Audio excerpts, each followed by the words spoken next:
ఎండిపోకుండా ఉండాలంటే, ఎండిపోయిన బోర్లోకి నీళ్లు రావాలంటే, నీరు ఒక విలువైన వస్తువు. జలం జీవాధారం. అన్ని జీవరాశులకి మూలం జలం. మన మనుగడకి మూలం జలం. నీరుని ఒక విలువైన వస్తువు కింద మనం గుర్తించాలి. చెరువు ఉదయం ఎంతమంది తవ్వుదాం అనుకున్నారు? సంతోషం. మీరందరూ ఖచ్చితంగా చెరువు తవ్వాలి. చెరువు సంపదని దాచుకోవటం గుర్తుపెట్టుకోండి. చెరువు సంపదని. సంపద అంటే ఏంటి? సంపద అంటే ఏంటి? ఇది నీరుని సంపద అంటారు. దాన్ని దాచుకుంటాకి మనం ఒక సంస్కృతిని, చెరువు అనేది ఒక సంస్కృతి. బోర్ అనేది సంపదని దోచుకోవటం. మీరు డ్రా చేస్తున్నారు, డిపాజిట్ చేస్తున్నారా? చేయట్లా. మీ తాతలు మీ నాన్నలు సంపాదించిన ఆస్తుల్ని మీరు ఏ పని చేయకుండా చక్కగా 9ంటికి లేచి భోజనం చేసి బ్యాంక్ వెళ్ళి ప్రతిరోజు డబ్బులు డ్రా చేశారనుకోండి, మీ అకౌంట్ మీ తాతల సంపాదనతో ఏమైపోద్ది? కొన్నాళ్ళకి సున్నా అయిపోద్ది. డబ్బులు ఉన్నంతసేపు మేనేజర్ గారు మిమ్మల్ని కూర్చోబెట్టి మాట్లాడతారు. డబ్బులు అయినాక మీరు ఎవరికైనా చెక్ ఇష్యూ చేశారనుకోండి, ఏమంటాడు? పంపిస్తాడు కదా, బౌన్స్ అవుద్ది, ఇంకోసారి చెక్ ఇష్యూ చేయమాక అంటారు కదా. అంటే ఇక మీకు గౌరవం పోతుంది. అలాగే మనం తాతల నాటి సంపాదించిన డబ్బుల్ని మనం డ్రా చేసుకోవడం నేర్చుకున్నాం, డిపాజిట్ చేయట్లా. వానదేవుడు మీకేమైనా బిల్లు పంపిస్తున్నాడా? ఫ్రీగా వర్షపు నీళ్ళు ఇస్తున్నాడు. మీరు ఎవరి దగ్గరైనా అప్పు తెచ్చుకున్నారు, ఒక పని మీద 1,00,000 రూపాయలు మీ మిత్రుడి దగ్గర, మీకు డబ్బులు వచ్చినాక ఆ డబ్బులు తిరిగి ఇచ్చేస్తారా? మీ మిత్రుడికి ఇచ్చేస్తారా? ఎవరా? ఇస్తున్నప్పుడు 2 బండిల్స్ కట్టేసి లెక్క పెట్టుకోమని చెప్తారు కదా. ఇది జరుగుతుంది కదా. ఈ లెక్క పెట్టుకునే క్రమంలో కాగితాల మధ్యలో, నోట్ల మధ్యలో 1 రూపాయి కాయిన్ ఉంది. ఇలా లెక్క పెట్టుకున్నప్పుడు అది కిందకి జారి దొర్లుకుంటూ వెళ్ళిపోతుంది ఇద్దరి మధ్యలో ఉంచి. లెక్క పెట్టే ఆయన ఇప్పుడు ఏం చేస్తాడు చెప్పండి?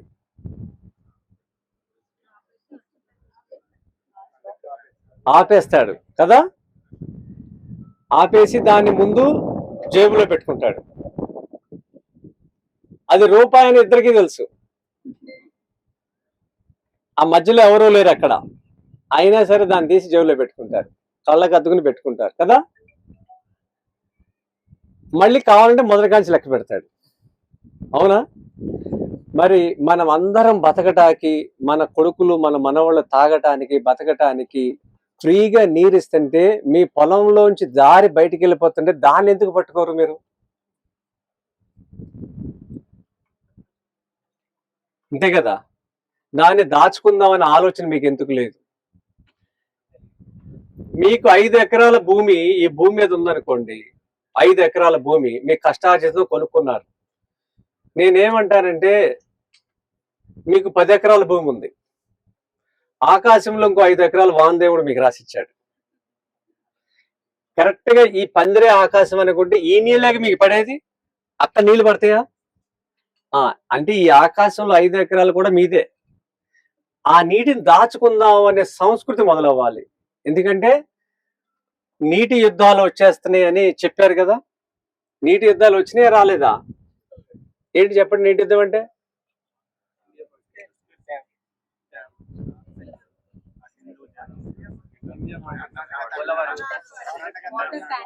మేఘనా చెప్పాలి నువ్వు. నీటి యుద్ధాలు వచ్చినాయా రాలేదా? ఏ రూపంలో వచ్చినాయి ఎవ్వరు చెప్పట్లా.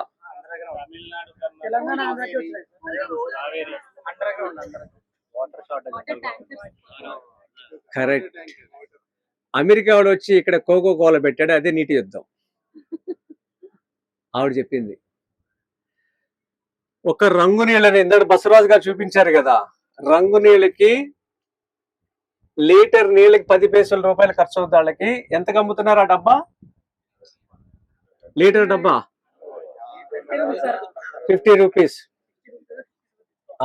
ఇది మన భూభాగంలోకి వచ్చి యంత్రం పెట్టి నీళ్లు తీసి మన నెత్తి మీద ఎంత పెట్టారు? 60 రూపాయలు పెట్టారు కదా. మరి ఇది యుద్ధం కాదా? ఇదే యుద్ధం అంటే. యుద్ధం అంటే పక్క రాష్ట్రానికి మనకి నదీ జలాల వాటా కాదు. బయట దేశం వాడు వచ్చి వాడు ఏమి బతకలేక మన పాలకులకి మీకు ఉపాధి కల్పిస్తున్నాం అని చెప్పి అంత ఆటో మిషన్ లో తీసుకొచ్చి తయారు చేసిన బాటిల్స్ రంగు నీళ్ళకి మూతలు పెట్టి, మూతలు కూడా ఆటో మిషనే, దాన్ని కాటన్లో పెట్టి DCM లో నింపటం అనేది ఉపాధి కింద చెప్పారు మన వాళ్ళకి. ఇది పనిలు అన్నారు. ఇలాంటి పనులకి ఇచ్చింది వాళ్ళు. ఇలా మన భూభాగంలోకి వచ్చి మన నీళ్లు తీసుకుని మన నెత్తి మీద పెట్టారు. ఇది నీటి యుద్ధం అంటే. అందుకే ఇంటికి వచ్చిన వాళ్ళకి ఎవరైనా మీరు కూల్ డ్రింక్ ఇస్తున్నారా? ఇవ్వట్లేదు కదా. మీకు ఎవరిని ఇంటికి వెళ్తే తాగటానికి ఇస్తున్నారా? తాగమని చెప్పకూడదు, ఇది నీటి యుద్ధం అని చెప్పి మీరు తాగవద్దు ఇక నుంచి అని చెప్పాలి. వాళ్ళకి తెలియదు కదా పాపం, అందుకే మీరు చెప్పాలి. మన భారతీయ శీతల పానీయాలు ఏంటి?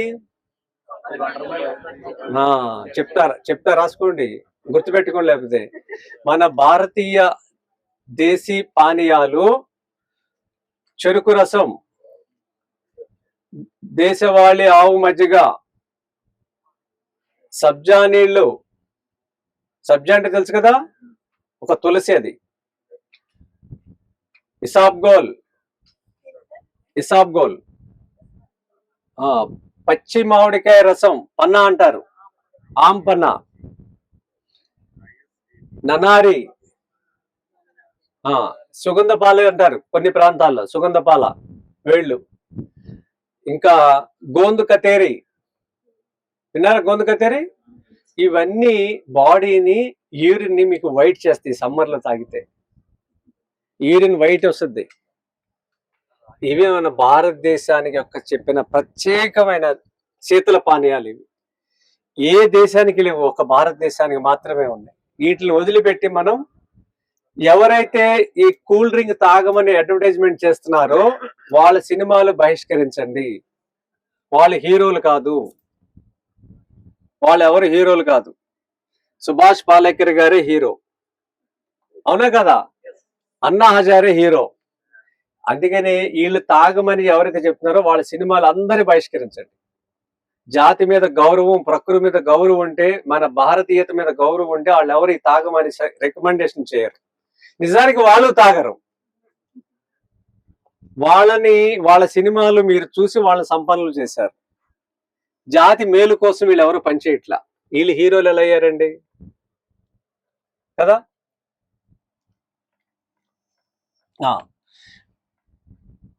బోరు ఎండిపోకుండా ఉండాలంటే ఏం చేయాలంటే, మీ పొలంలో ఇప్పుడు ఈవిడ షీట్ రాక్ వచ్చింది 4 అడుగులకి అన్నారు కదా. దానికి ఏం చేస్తారంటే, బోరుకి 15 అడుగుల దూరంలో, 10 నుంచి 15 అడుగుల దూరంలో, బోరుకి 10 నుంచి 15 అడుగుల దూరంలో. మా బోరు రోజు పనిచేస్తుందండి, 10 నెలలు పనిచేస్తుంది, ఏప్రిల్ మేలో పనిచేయదండి అని కొంతమంది ఉంటారు. ఏప్రిల్ మేలో కొంచెం పోస్తుందండి నీళ్లు అంటారు. ఇలాంటివి కూడా మీరు దాని పక్కన ఒక పిట్ తయారు చేసుకోండి. చెరువు తవ్వుకోవటానికి కుదరపోయినా, డబ్బులు లేకపోయినా, లేకపోతే లోపల షీట్ రాక్ కానీ, వెదడ్ రాక్ కానీ. వెదడ్ రాక్ అంటే కఠినమైన మొరం అన్నమాట. అంటే కొన్ని వందల సంవత్సరాలుగా అది రాయిగా మారుతుంది భూమిలో, దాన్ని వెదడ్ రాక్ అంటారు. అలాంటి నేలలో మీరు పలిగేస్తే కూడా వెళ్ళదు లోపలికి. అలాంటి గట్టి నేలల్లో కూడా నీటిని దాచుకుంటాకి టెక్నిక్స్ వచ్చినాయి. ఇప్పుడు భూమి గర్భంలో ఉన్న నీళ్లని మనం వాడుతున్నాం చూసారా. ఇవన్నీ 400 సంవత్సరాల క్రితం పడ్డ వర్షపు నీటి నిల్వలు మనం డ్రా చేస్తున్నాం. మన పూర్వీకుల టైంలో పడ్డ వర్షపు నీళ్ళని మనం తోడేస్తున్నాం. టెక్నాలజీ స్విచ్ ఆన్ చేస్తే నీళ్ళు వచ్చేస్తాయి. అవి మళ్ళీ నింపలేము మనం. సమతుల్యత దెబ్బతింటుంది లోపల గర్భంలో. భారతదేశంలో ఆంధ్రప్రదేశ్లో తెలంగాణలో నీళ్లు తీయడానికి కంపెనీలు ఉన్నాయి, భూమిలోంచి నీళ్లు తీయడానికి బోర్ కంపెనీలు ఉన్నాయి కదా. నీళ్ళని పంపించడానికి కంపెనీలు లేవు, వర్షపు నీళ్ళని లోపల పంపించడానికి కంపెనీలు లేవు. ఎంతసేపు డ్రా చేస్తున్నాం, డిపాజిట్ చేయట్లా.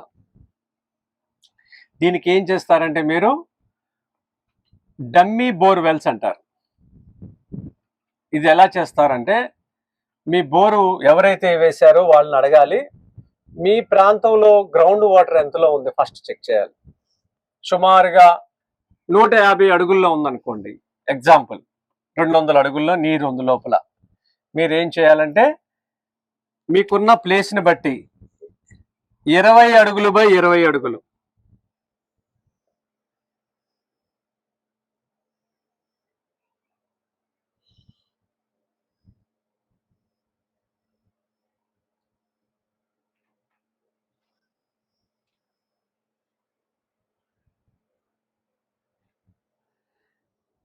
ఇరవై అడుగులు బై 20 అడుగులు స్క్వేర్.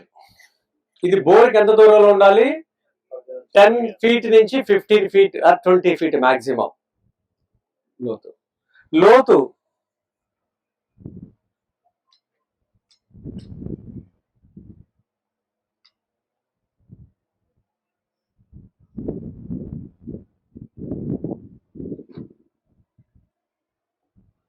పది నుండి 12 అడుగులు. 20 20 20 లోతు వచ్చేసి 10 అడుగులు మాక్సిమం, మినిమం మాక్సిమం 12 అడుగులు. ఇది మీరు మాన్యువల్గా తీస్తారా, హిటాచీతో తీస్తారా, మీ ఇష్టం. జేసీబీతో తీసేసుకుని ఇది ఎక్కడ ఉండాలి అంటే మీ ఎంటైర్ ఏరియా నుంచి స్లోప్ ఎక్కడుందో అక్కడ తీసుకోండి. టోటల్ ఏరియాలో వర్షం పడినప్పుడు ఒక్కోసారి 2 days 3 days కంటిన్యూగా వర్షం పడుతుంది చూసారా, ఆ నీళ్ళ ప్రవాహం అంతా కూడా దీని దగ్గరికి రావాలి. ఇది దీని నిర్మాణం ఎలా చేసుకోవాలి?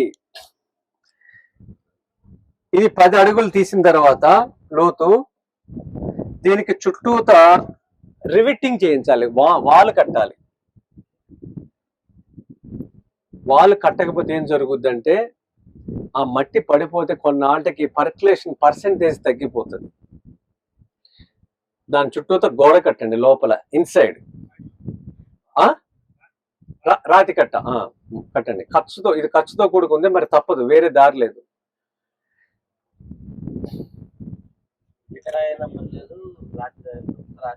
ఏదైనా పర్వాలా, ఏదైనా కట్టుకోండి. 4 మూలల 4 మీది 200 అడుగుల లోతులో నీళ్లు ఉన్నాయి అనుకోండి, ఇది ఒక 30 అడుగులకి ఒక బోర్ వేయండి. ఇంజెక్షన్ బోర్ వెల్స్ అంటారు. నీళ్ళ కోసం కాదు, నీళ్ళు పంపించడానికి. 30 అడుగులు, ఇది 50 అడుగులు, ఇది 70 అడుగులు, ఇది 90 అడుగులు, ఇది 110 అడుగులు. ప్రతి 20 అడుగులు గ్యాప్ ఉండాలి. ఆ బోరు ప్రతి 20 అడుగుల గ్యాప్ ఉండాలి భూమిలో.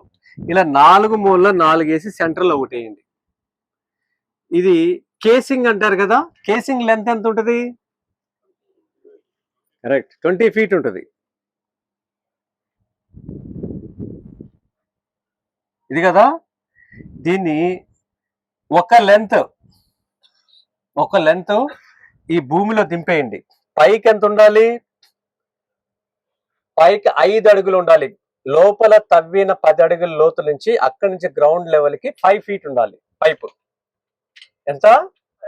15 feet లోపలికి వెళ్ళిపోవాలి. అంటే పైనుంచి చూస్తే అది ఎంత ఉంటుంది? 5 అడుగుల తర్వాత ఉంటుంది, 5 అడుగుల తర్వాత ఉంటుంది కదా. ఇది లోతు 10 అడుగులు కదా. 10 అడుగుల్లో 5 అడుగులు భూమి, అక్కడ గ్రౌండ్ నుంచి గుంటలోంచి 5 అడుగుల పైకి కేసింగ్. దానికి చుట్టూత 12 mm అంటే మీ చూపుడు వేలు, దీన్ని 12 mm అంటారు. దీన్ని డ్రిల్ మిషన్ సాయంతో హోల్స్ పెట్టించండి.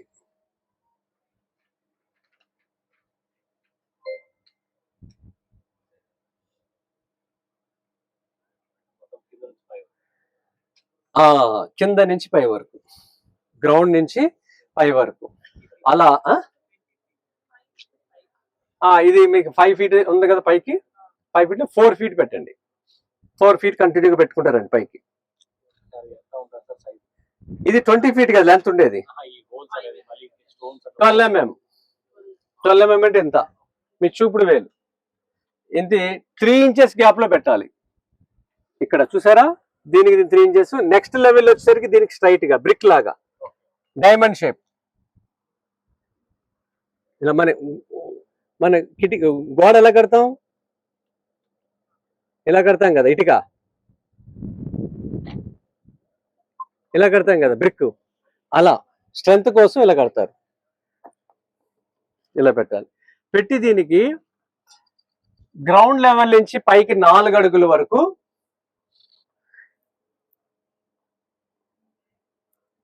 మన కిటికీలకి వేసుకునే దోమల బెస్ట్ ఉంటుంది కదా,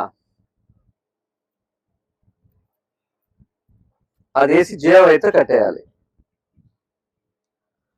స్టెయిన్లెస్ స్టీల్ మెష్లు అమ్ముతున్నారు. ఇది ఒక 20 ఏళ్ళు చెడిపోదు మీకు. ఆ స్టెయిన్లెస్ స్టీల్ మెష్ వేయడం వల్ల ఫిల్టరేషన్ కనమాట ఇదంతా. ఇలా వేసేసి ఇక దీంట్లో లోపల ఇంకో ఇలా ఉంటుంది.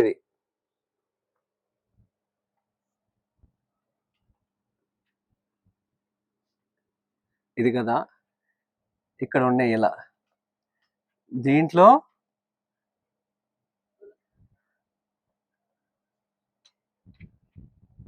$60 mm రాళ్ళు అంటారు. ఈ పైప్ని వదిలిపెట్టేసి ఇలా ఈ సైజు రాళ్ళు బిందెడు అంటారు, బిందెడు, అవి ఫస్ట్ లేయర్ వేయండి. వేసేటప్పుడు పీవీసీ పైప్కి తగలకూడదు, పగిలిపోద్ది. అలా అని ఒకదాన్ని పేర్చకూడదు, అనీవెన్ గా పడేయాలి. అనీవెన్. దాని మీద ఒక లేయర్ వేయండి బిందెడు, దాని మీద 60 mm అంటారు కదా.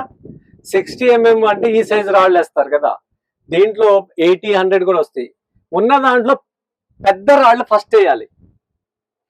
దానికన్నా నెక్స్ట్ లెవెల్, దానికన్నా సెకండ్, థర్డ్, అలా layer by layer, layer by layer. ఇలా దీంట్లో 10 అడుగులు కదా, ఇలా 4 అడుగులు నింపేయాలి. ఆ 60 mm తర్వాత 40 mm ఇలా నింపేయాలి. నింపేసిన తర్వాత పైన మన కాంక్రీట్ గా వాడతాం చూస్తారా 20 mm, అది ఒక 1/2 inch మాత్రమే వేయాలి, ఎక్కువ వేయకూడదు. ఈ పెద్ద పెద్ద రాళ్ళని ఈ సైజు రాళ్ళు వేసేసి పైన 20 mm రాళ్ళు ఓన్లీ ఒక 1/2 inch or 1 inch మ్యాక్సిమం వేయాలి. ఇలా వేస్తే వల్ల ఏం జరుగుద్దంటే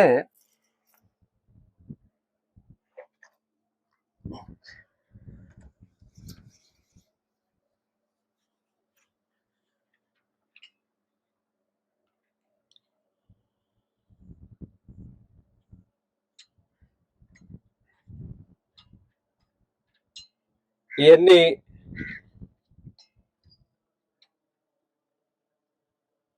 డిఫరెంట్ స్టేజెస్ లో మనం బోర్లు వేసాము. ఇదంతా మెష్.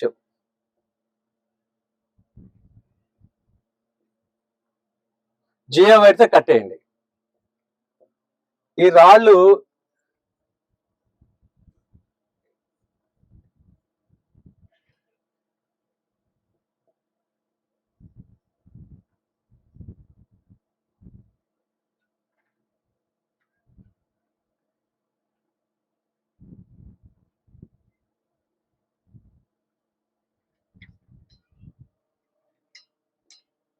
పైకి వచ్చేసరికి చిన్న సైజు రాళ్ళు రావాలి.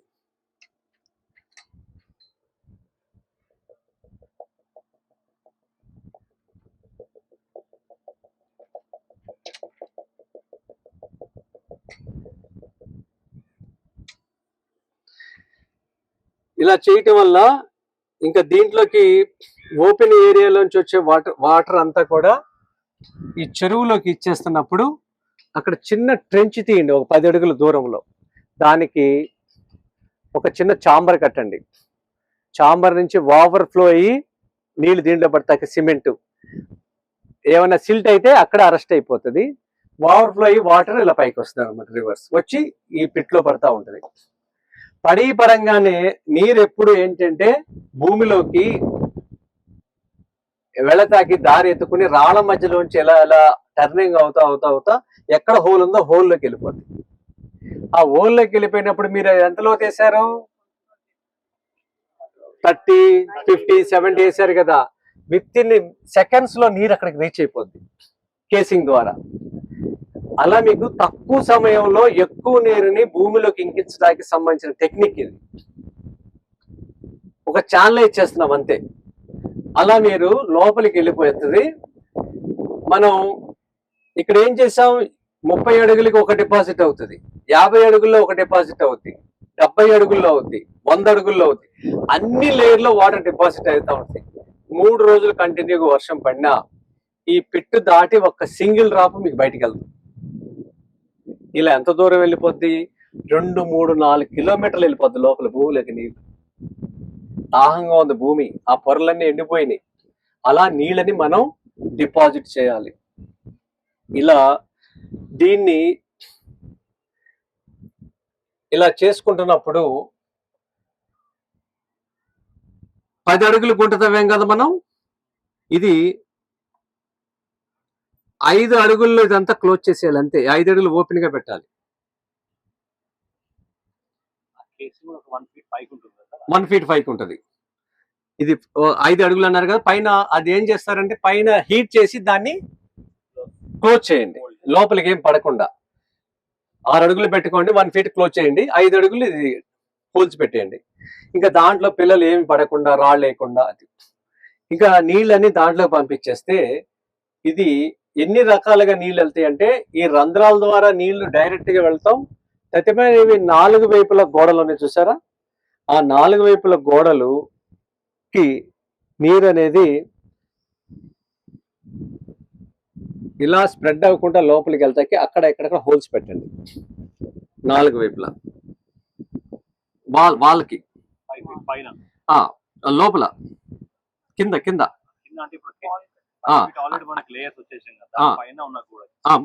గోడకి ఇలా పెడితే ఏమవుద్దంటే కొంత నీరు ఏమవుద్దంటే ఇలా కూడా స్ప్రెడ్ అవుతుంది. ఇది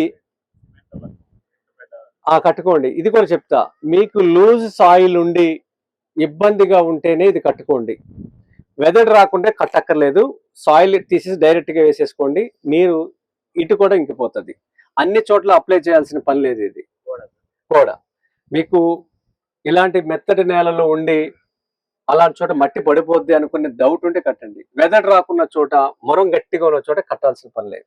నీళ్లు లోపలికి ఇంకేయచ్చు, ఖర్చు పెట్టాల్సిన అవసరం లేదు. అక్కర్లా, ఒకటి వేస్తే చాలు. చాలు, ఒకటి చాలు. కాస్ట్ అనవసరం. ఎందుకంటే మీ బోరుకి దాని ఎఫెక్ట్ అనేది పడదు. అది బోర్ 15 అడుగుల దూరం ఉంది కదా, కొలాప్స్ అయ్యే ఛాన్స్ ఉండదు. నీరు అనేది డైరెక్ట్గా వెళ్ళిపోద్ది కిందకి. మీరు వేసుకోండి కానీ అవసరం లేదు. ఇలా చేసుకోవడం వల్ల తక్కువ సమయంలో ఎక్కువ నీరుని మనం తక్కువ ప్లేస్ ద్వారా ఇంకించడం అనేది చేస్తాం. దీని ప్రభావం 1 కిలోమీటర్ రేడియస్ లో ఏ బోరు ఎండిపోదు. ఇది చేసే సమయంలో మీ పక్క వాళ్ళని మాట్లాడుకుని వాళ్ళని మోటివేట్ చేసి ఇలా చేపిస్తే దీని రేడియస్ 2 కిలోమీటర్స్ వెళ్తుంది. ఒక కర్రను అయితే మీకు ఇస్తే ఎరగొడతారు, 4 కర్రలు ఇస్తే ఒకేసారి ఎరగొడతారా? ఇది అంతే. ఐకమత్యంగా ఉన్నప్పుడు మళ్ళీ ఎవరు ఏం చేయలేరు. ఇట్లా మీరు నీటిని దాచుకునే పద్ధతి చేసుకోవటం నేర్చుకోవాలి. ఎందుకంటే భవిష్యత్తులో అకాల వర్షాలే ఉంటాయి, సకాల వర్షాలు ఉండవు. సీజనల్ గా వర్షాలు పడేది తగ్గిపోతుంది.